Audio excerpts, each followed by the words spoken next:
Zelensky Bad News Zelensky has increased patrols along the border between Ukraine and Belarus. On Friday, Ukrainian leader Volodymyr Zelensky ordered increased patrols along the border with Belarus, where members of the Russian paramilitary group Wagner have been offered asylum. The Kremlin gave Wagner's private army members the option of signing contracts with the Russian Defense Ministry, returning to civilian life, or going into exile in Belarus, whose authoritarian leader is an ally of Russian President Vladimir Putin, after their brief mutiny against Moscow last week. On Friday, Ukrainian intelligence service GUR, foreign intelligence services, and border guards briefed Zelensky on the situation in Belarus. The Stavka, chief of staff, has decided that Chief of Staff Valery Zaluzhny and General Sergei Nayev must focus on the north in order to maintain peace. The leader of Ukraine said as much in a video message sent out over Telegram. Wagner boss Yevgeny Prigozhin ended the armed rebellion a week ago, which presented Putin's rule in Russia with its greatest challenge to date. Belarusian President Alexander Lukashenko offered Prigozhin refuge. While Lukashenko's forces have not been directly involved in the conflict in Ukraine, he has supported Putin throughout the war and allowed Russian troops to be stationed in Belarus. This week, he said that his army would benefit from the combat experience of Wagner commanders. However, he minimized the scope of the mercenaries' legal authority within the country. Several times, Ukrainian officials have expressed concern that an attack could come from Belarusian territory.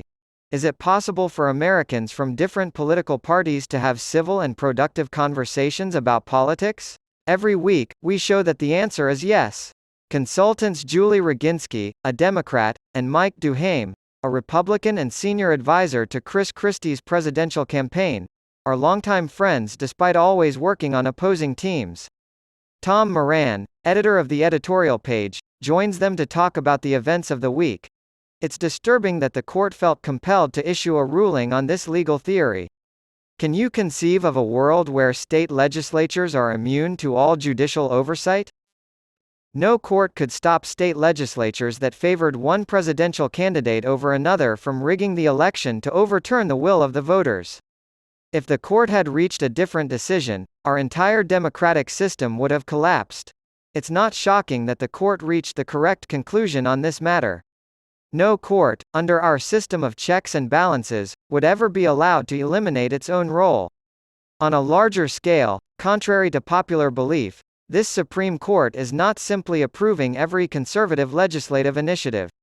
This is not the first time the Supreme Court has dismissed a case brought by a conservative group.